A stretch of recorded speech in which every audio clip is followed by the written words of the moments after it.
વિદ્યાર્થી મિત્રો, આજે આપણે વાત કરીશું નળ સમીકરણના આધારિત જે કોષના પોટેન્શિયલ ગણવા માટેના જે એક્ઝામ્પલ હતા તેની વાત કરીએ. પાઠ્યપુસ્તકનું ઉદાહરણ નંબર 3.1 ની વાત કરીશું. 3.1 માં આપણને રકમમાં આપેલું છે એ કોષ દર્શાવો કે જેમાં નીચેની પ્રક્રિયા થાય છે.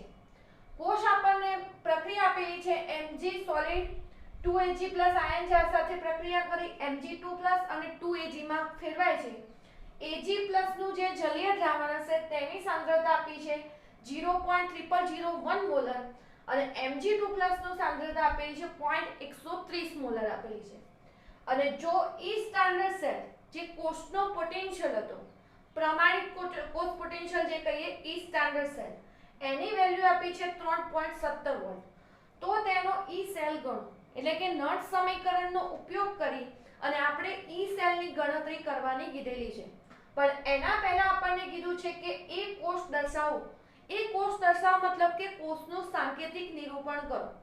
અહીંયા આપણને આપેલું નથી પણ આપણે એક સ્ટેપ એક્સ્ટ્રા લખવું હોય તો એમાં જે રાસાયણિક પ્રક્રિયા થયેલી હશે, રાસાયણિક પ્રક્રિયા આપણે અહીંયા જોઈ શકીએ છીએ. Mg સોલિડ હતું Mg2+ માં ફેરવાય છે. Mg સોલિડ Mg2+ માં કન્વર્ટ થયું તો Mg સોલિડ Mg2+ માં ક્યારે કન્વર્ટ થશે? બે ઇલેક્ટ્રોન ગુમાવશે ત્યારે. અને બે ઇલેક્ટ્રોન ગુમાવે મતલબ કે એની પ્રક્રિયા કઈ થઈ જશે? ઓક્સિડેશનની. અને ઓક્સિડેશનની પ્રક્રિયા થઈ હોય તો અહીંયા Mg હશે આપણા માટે શું બનતું હશે? એનોડ બનશે. તો તમારે એનોડ ઉપરની જો રાસાયણિક પ્રક્રિયા લખવી હોય તો એનોડ ઉપરની રાસાયણિક પ્રક્રિયા લખાય Mg સોલિડ Mg2+ માં ફેરવાશે અને Mg2+ માં ફેરવાય ત્યારે બે ઇલેક્ટ્રોન શું કરતો હશે? મુક્ત કરતો હશે અને Mg2+ અહીંયા એક્વાયસ બનશે.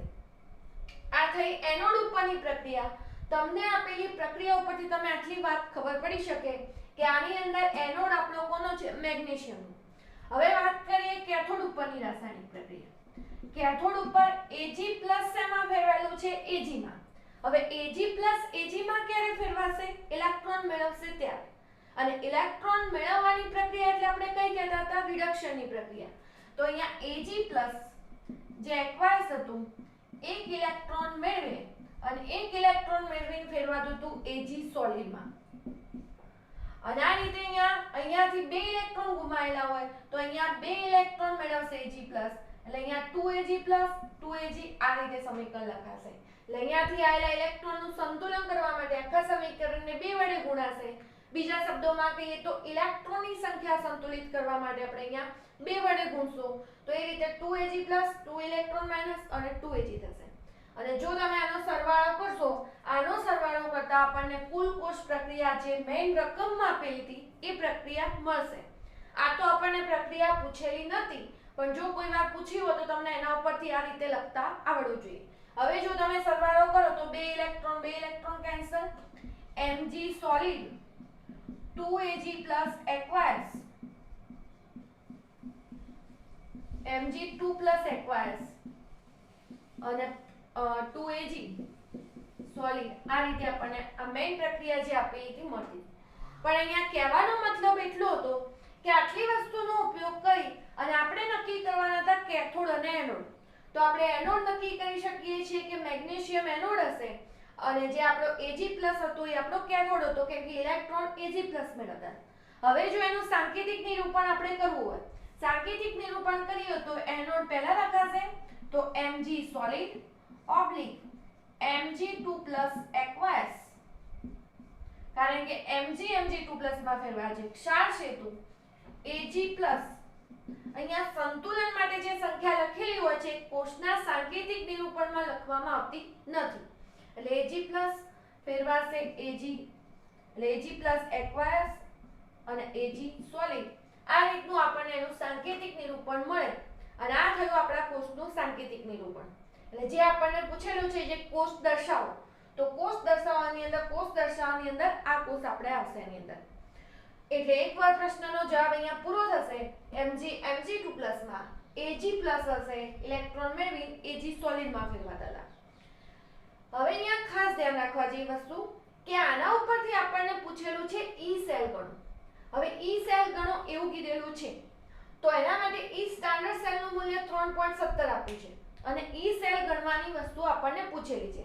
એટલે પહેલું તો આપણને જે કોષ્ટકની અંદર એનું જે સાંકેતિક નિરૂપણ મળ્યું એનો જવાબ આપણે લખી દીધો. હવે ગણતરી કરીશું આ જ દાખલાની અંદર ઈ સેલની. તો હવે ઈ સેલની ગણતરી કરવી હશે તો આપણે સૂત્ર મૂકીશું ઈ સેલ બરાબર ઈ સ્ટાન્ડર્ડ સેલ માઈનસ 0.059 આ જે આપણે r ની t ની 2.303 આ કિંમતો મૂકી અને ગયા લેક્ચરની અંદર 0.059 કઈ રીતે આવે એની વાત કરેલી અપોન n log એનોડની સાંદ્રતા ભાગ્યા શું લખતા કેથોડની. તો આપણે નક્કી કર્યું એનોડ કોણ હતો મેગ્નેશિયમ હતો. તો મેગ્નેશિયમ એટલે એના જે જલીય દ્રાવણ હશે એની સાંદ્રતા એટલે Mg2+ ની અપોન કેથોડની સાંદ્રતા એટલે Ag+ ની સાંદ્રતા. હવે તમે Ag+ ના સમીકરણમાં આગળ જોયું હશે કે Ag+ હતો એક ઇલેક્ટ્રોન મેળવે અને Ag સોલિડમાં ફેરવાતો હતો. પણ આ જે Ag+ ની સાંદ્રતા છે મેગ્નેશિયમમાંથી 2 ઇલેક્ટ્રોન મુક્ત થયેલા. તો અહીંયા આપણે સમીકરણને જે સાંદ્રતા જે હતું એને કેટલા વડે ગુણેલું હતું 2 વડે. અને જો 2 વડે સાંદ્રતા ગુણાયું હોય તો અહીંયા જ્યારે તમે સાંદ્રતા લખો તો એ સાંદ્રતા અહીંયા ઘાત રૂપે લખાય. બીજા શબ્દોમાં કહીએ તો યાદ રાખવાનું કે અહીંયા જે સંયોજકતા હોય એ બધા કોષમાં સરખી હશે એનોડ અને કેથોડની. એટલે અહીંયા +2 તો અહીંયા બી +2 થતું જ હશે. અને એવું ત્યારે થશે તમે ઇલેક્ટ્રોનની સંખ્યા સંતુલિત કરી હશે. અને ઇલેક્ટ્રોનની સંખ્યા સંતુલિત કરી હશે તો અહીંયા સાંદ્રતા એ રીતે ગુણાયેલી જ હશે. એટલે અહીંયા ખાસ ધ્યાન રાખવાનું કે જ્યારે આ રીતે સંયોજકતા જુદી જુદી હોય ત્યારે જે સમીકરણને ગુણેલી હોય તો એના જે આયનીય સૂત્રની સાંદ્રતા જે ગુણી હોય તે અહીંયા સાંદ્રતા લખતી વખતે એના વર્ગ રૂપે લખાશે. જો ઘન કરેલો 3 વડે ગુણ્યો તો ઘન કરવાનો, 6 વડે ગુણેલો તો 6 ઘાત. અહીંયા સાંદ્રતા જેટલા વડે ગુણાયેલી હોય અહીંયા બંનેની સંયોજકતા સરખી હોવી જોઈએ. એ બાબતનું ખાસ ધ્યાન રાખવાનું. ઘણા વિદ્યાર્થીઓ અહીંયા ભૂલ કરે છે. એટલે એક સ્ટેપ એવું ખાસ મહત્વનું હતું. હવે બીજી વાત ઈ સ્ટાન્ડર્ડ સેલ. આની અંદર તો આપણને ઈ સ્ટાન્ડર્ડ સેલ રકમમાં જ આપી દીધો છે.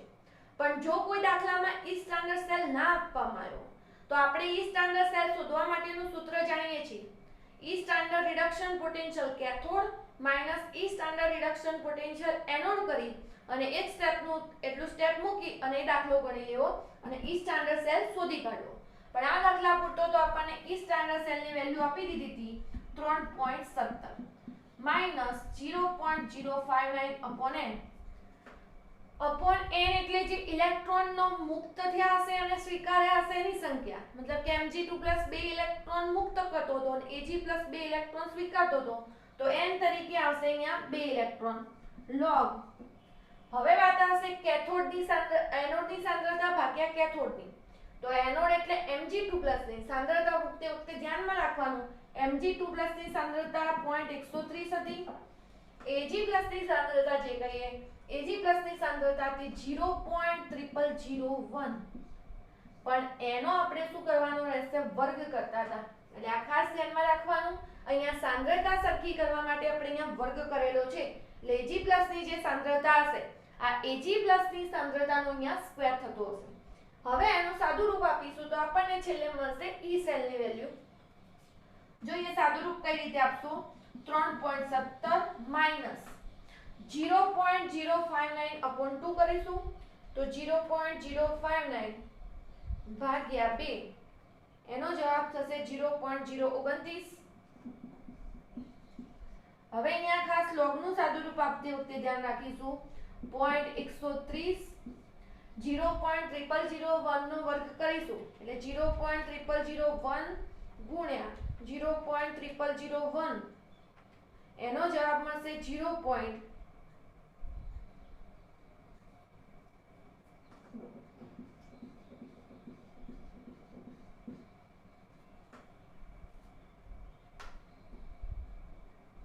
એટલા 01 આનો જવાબ મળ્યો હશે. હવે કરીશું આનો ભાગાકાર 0.130 ભાગ્યા 0. તો આટલાનો ભાગાકાર કરતા આપણને જવાબ મળતો તો log 13 20. આ રીતનું આનું સાદું રૂપ આવશે.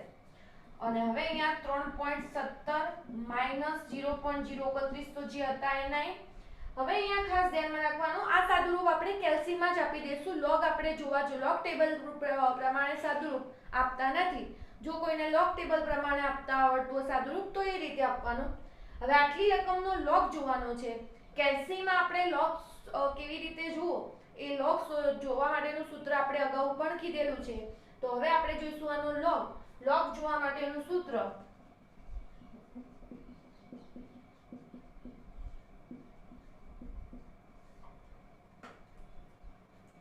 13 વાર વર્ગમૂળ -1 વત્તા 3557.5. તો આ રકમનું 13 વાર વર્ગમૂળ લઈને -1 વત્તા 3557.5. તો આ રીતે સાદુરૂપ આપી અને આખાનો ઈ સેલ તમારે હવે ગણી નાખવાનું. લોગ શોધવા માટેનું પણ સૂત્ર તમને જણાવી દીધું.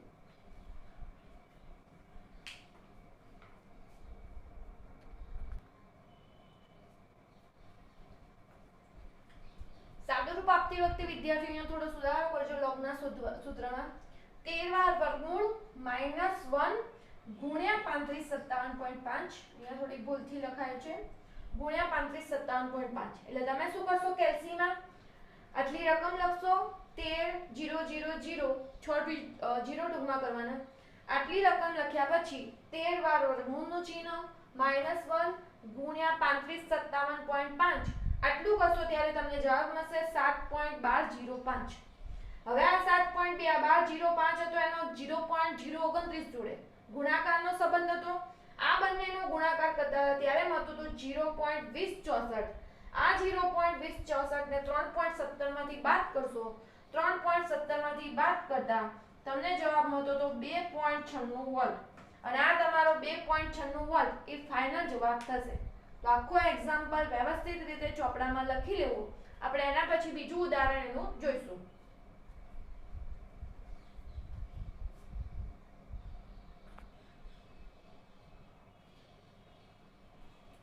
બીજું એક એક્ઝામ્પલ જોઈએ વિદ્યાર્થી મિત્રો. 298 કેલ્વિન તાપમાને નીચે આપેલા કોષનો પોટેન્શિયલ ગણો. આ રીતનું આપણને આપેલું છે અને કોષનું નિરૂપણ આપેલું છે ઝિંક સોલિડ Zn2+ માં. Zn2+ ની સાંદ્રતા 0.6 મોલર. ક્ષાર સેતુ Cu2+ ની સાંદ્રતા 0.3 મોલર અને Cu સોલિડ. એનોડ અને કેથોડ આપણને સાંકેતિક નિરૂપણમાં આ વખતે આપી દીધા છે. એટલે આપણે કોઈ કોષ પ્રક્રિયા કે લખવાની જરૂર નહીં પડે. આપણે સાંકેતિક નિરૂપણ પરથી એનોડ નક્કી કરી શકીએ, કેથોડ નક્કી કરી. બીજી રીત છે એનોડ અને કેથોડ નક્કી કરવાની. એના પ્રમાણિત રિડક્શન પોટેન્શિયલના મૂલ્યો આપેલા હોય. દાખલા તરીકે Zn2+ Zn નું જે સ્ટાન્ડર્ડ પોટેન્શિયલ છે પ્રમાણિત રિડક્શન પોટેન્શિયલ -0.76 વોલ્ટ છે અને કોપરનો જે પ્રમાણિત રિડક્શન પોટેન્શિયલ છે એનું મૂલ્ય આપેલું છે +0.34 વોલ્ટ. આપણે આગળ કીધું હતું કે જેનું મૂલ્ય વધારે આપણા માટે કેથોડ. તો આ 0.34 મતલબ કે કેથોડ બનશે -0.76. આની કમ્પેરમાં ઓછું મૂલ્ય છે એટલે મતલબ બનશે રહ્યો આપણા માટે એનોડ. આ મૂલ્ય આપણને આપેલું છે ઈ સ્ટાન્ડર્ડ સેલ ગણવા માટેનું. કારણ કે આપણા સૂત્રમાં ઈ સેલ બરાબર E standard cell -0.059 n log એનોડની સાંદ્રતા ભાગ્યા કેથોડની સાંદ્રતા હોય છે. તો જે આપણે ઈ સ્ટાન્ડર્ડ સેલનું આગળના દાખલામાં વાત કરી તો સીધું રકમમાં જ વેલ્યુ આપ્યું હતું. અહીંયા નથી આપેલું તો આપણે સાઈડમાં ગણી દઈશું. ઈ સ્ટાન્ડર્ડ સેલ બરાબર E standard reduction potential cathode minus E standard reduction potential anode. એટલે આ આપણે પહેલા તો ઈ સ્ટાન્ડર્ડ સેલ ગણવા માટેની રીત. હવે અહીંયા જુઓ ખાસ કે આપણે એક તો કેથોડ અને એનોડ નક્કી કરી શક્યા સાંકેતિક નિરૂપણ ઉપરથી. બીજું જે બંનેના મૂલ્યો આપેલા હતા એના ઉપરથી. તો આપણો કેથોડ થતો હતો અહીંયા E standard Cu2+ Cu minus anode થતો હતો ઈ સ્ટાન્ડર્ડ Zn2+ Zn. હવે કોપરનો જે પ્રમાણિત રિડક્શન પોટેન્શિયલનું મૂલ્ય હતું રકમમાં આપેલું છે. કોપરનું મૂલ્ય હતું 0.34 માઈનસ ઝિંકનું થતું હતું -0.76. અને અને અહીંયા માઈનસ માઈનસ પ્લસ થશે એટલે 0.76 અને અહીંયા આવશે 0.34. 0.34 અને 0.76 કરશો તો 0.34 અને 0.76 નો જવાબ આવતો હશે 1.10 વોલ્ટ. તો આ રીતે પહેલા તો એક સ્ટેપમાં 1.10 વોલ્ટ ઈ સ્ટાન્ડર્ડ સેલ આપણે મેળવવા પડશે.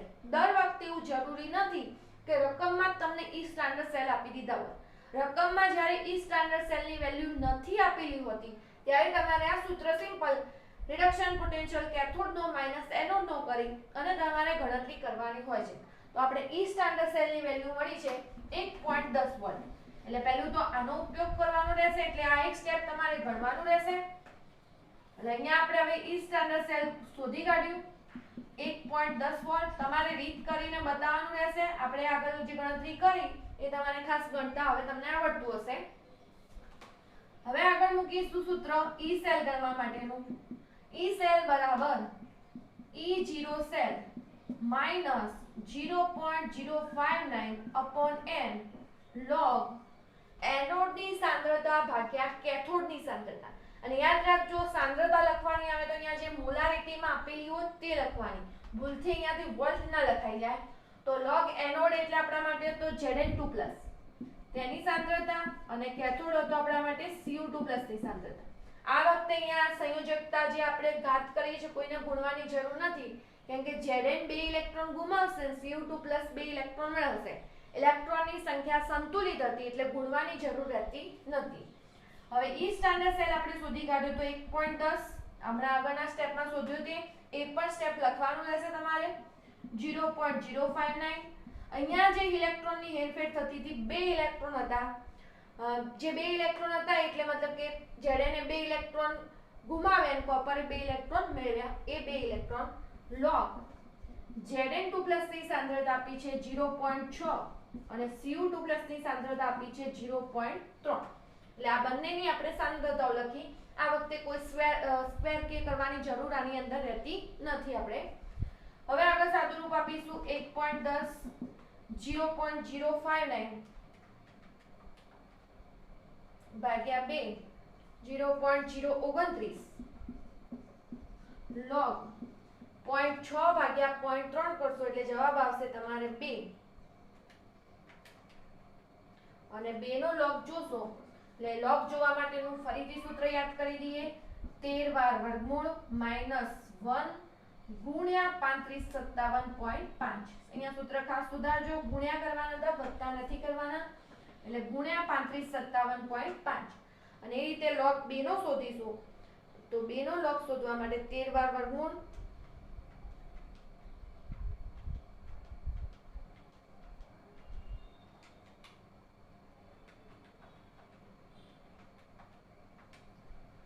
.3010 જવાબ આવશે. અને જો તમે log ટેબલની મદદથી પણ 2 નો log જોશો તો તમને 0.3010 જવાબ આવતો હશે.